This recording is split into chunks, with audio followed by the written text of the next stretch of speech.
વાત કરીએ મહારાષ્ટ્રની તો મહારાષ્ટ્રના અહેમદનગરથી કચ્છમાં આશાપુરા માતાજીના દર્શન માટે સાયકલ યાત્રામાં નીકળેલા બે સાયકલિસ્ટ કલ્પેશ પટેલ તથા પરેશ પટેલ ભરૂચ આવી પહોંચતા ભરૂચના સાયકલિસ્ટ શ્વેતા વ્યાસ, મદનભાઈ મોર્યા તથા રાજેશ્વર રાવ દ્વારા ભરૂચ સ્વામિનારાયણ મંદિર પર સ્વાગત કરવામાં આવ્યું હતું।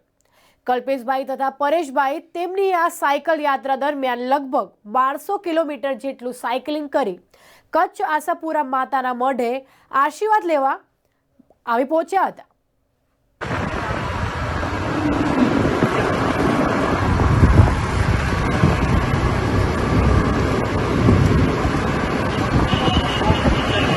શ્વેતા વ્યાસ છે।